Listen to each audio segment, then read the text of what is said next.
Hi, I'm Donna Jordan from Jordan Fabrics. Today, I'd like to show you how to make a quilt called Eclectica Set Spinning. This takes layer cake squares, and I have the perfect bright group from Laurel Birch that will look great in this pattern. So we've got all these different bright colors with black backgrounds, and we're going to set all these in the quilt using black just like they used on the cover picture here. The first step is to pull off the layer cake squares we're going to use. We don't need all of them, we need 36. So I'm just going to put a couple of the really dark ones aside and get the rest ready to cut.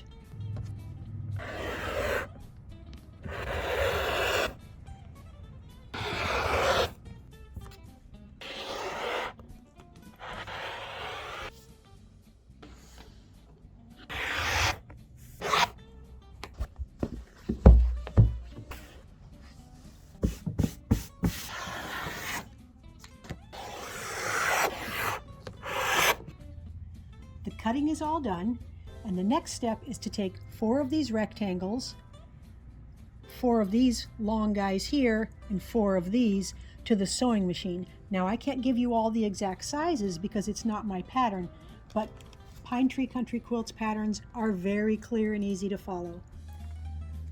I've picked out 4 different colors here, but every one of them gets sewn exactly the same way.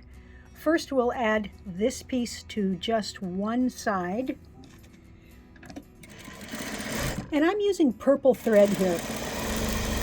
I didn't want to use black because sometimes the black these trails could show through sometimes on some of the lighter fabrics. But I didn't want to use white, which is what I normally sew with, because sometimes at the intersections, if you pull a little, you sometimes can see those threads, so that's why I'm using thread that's a little bit darker. I'm coming off of the 4th piece here, and I am pressing all of the seam allowances toward that black piece. The next step is to add the skinnier piece on the bottom, and it's exactly the size that we need to fit there, so it's very easy to stitch on. And these seam allowances also will go away from the print toward that black. All 4 blocks are done, and I went ahead and grabbed one of these little squares, and now we can lay the block out. So the first one goes like this with that dark big one on the outside. The next one, we're just going to spin 90 degrees, and this one 90 degrees, and this one 90 degrees. So these all together will make a block, but there's a method we have to use so that we can sew them all together. So we're going to start by taking the square and putting it on top of here, and we're going to stitch this seam, but it's only going to be stitched part way down. So I'm going to line up the top edges here, and I'm going to stitch down about an inch.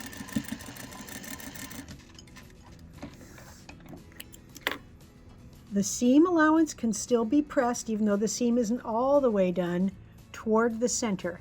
Now if we place this back in position, this piece will fit on here and we can sew that whole seam. So I'm going to put them right sides together and stitch that whole seam.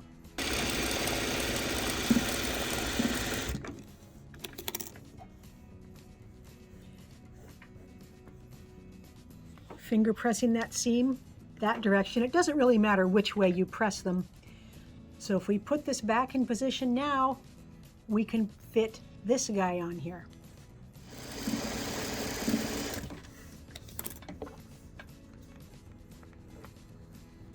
There's only one more piece to add, and it goes right there. I got it spun around. That's the original way it was facing. So now we can sew this on because this is open here. So I'm going to put them right sides together, stitch all the way down. So as you get near the end here, you're going to want to fold this stuff out of the way, but this whole piece on the bottom here, the pieces will fit together.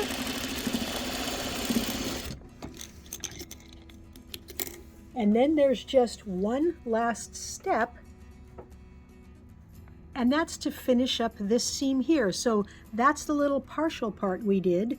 So we can put this right sides together, match up the corners, and finish up that last seam. So it looks a little tricky, but it's really very easy. And now we've got that square right in the middle of the block. And that's all we're going to make for the whole quilt, is a bunch of these blocks. All the blocks are done, and I'm ready to lay out the quilt. The pattern recommended making your blocks in slightly different color groups. So I have some blocks that are dark, and then these two piles are kind of mixed, but that makes it easier to get a nice blend when you're laying out the quilt. These are on point. The squares are going to be on point. So I'm going to put 4 across the bottom here, and I'm not going to worry about the colors too much right now. I will trade around the colors after I get all of the blocks laid out. The next row just gets 3 across. And then the third row will get 4 again.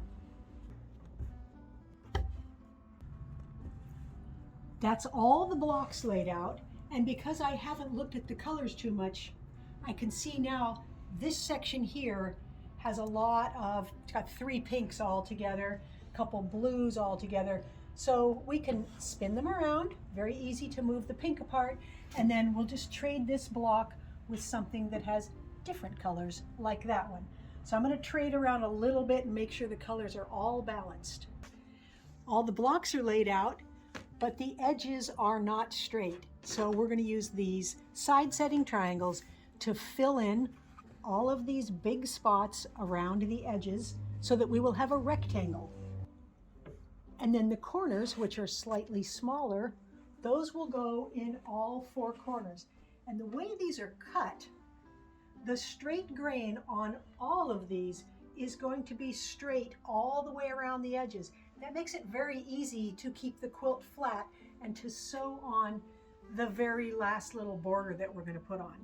When you're putting together a quilt that's on point, your rows are all diagonal. You're still going to make rows and put those together, but the first row is just this one separate triangle here. The next row is these 3, and all we're going to do is match up the edges here and stitch down and leave any extra there. Next row, it's just these guys here, and again, we're going to start here and stitch like that. Once we have all the rows done, it's very easy to put them together, and all we have to match are these intersections right here. The top is all done, and it came out pretty flat. One of the keys to making sure it does stay flat is when you iron, be sure to iron along the grain of all of these patchwork blocks. So that means you're going to be ironing this part along the diagonals. Otherwise, if you iron it this way and this way, it'll stretch it a little bit and your edges might get wavery. Mine came out pretty straight and square. You can always trim a little bit off here. I certainly am going to trim off these little dog ears. That's those little pieces there. But if you feel like your edges are not as straight as you would like, you can put your cutting board under it and slice it a little bit straighter. I'd like to show you how I will measure the borders to sew them onto the quilt. And this method works no matter how big your quilt is or how wide your borders are.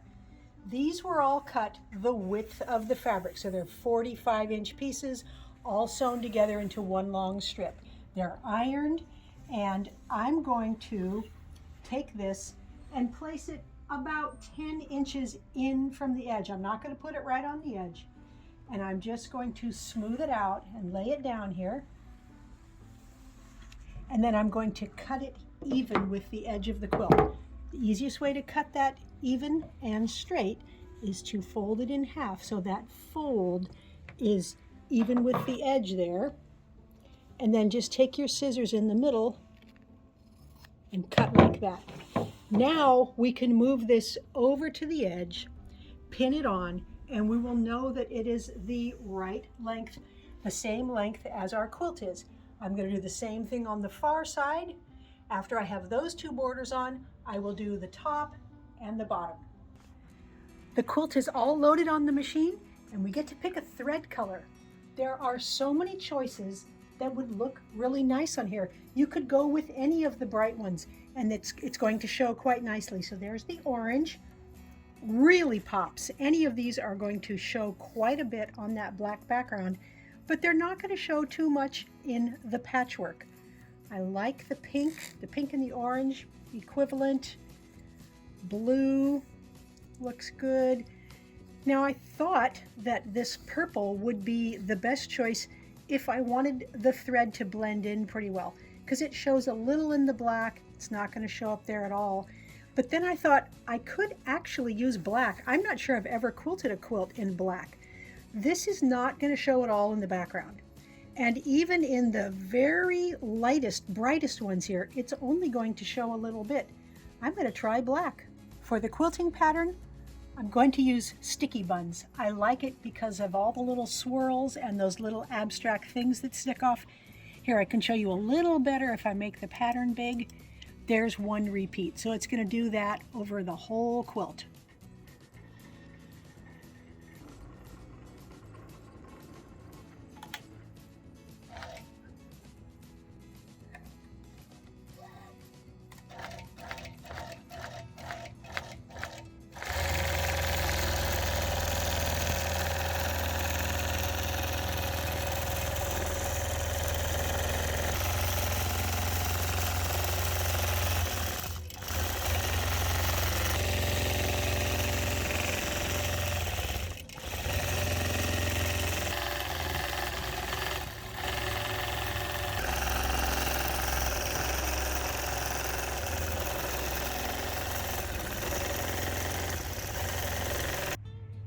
I've got the quilt all done, and it is very bright and cheerful. I just love how you can hardly tell that it's even made with blocks.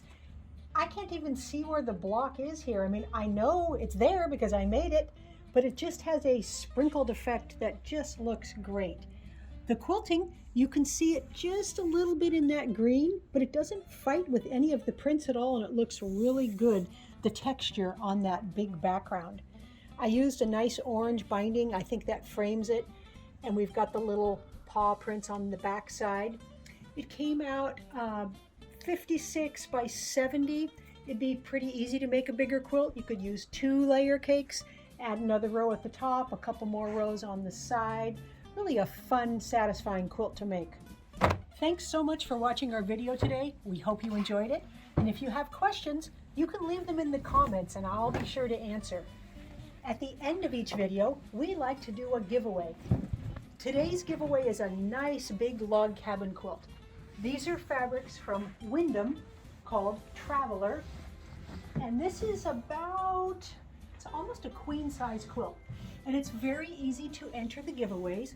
All you do is click the link right below this video that says giveaway.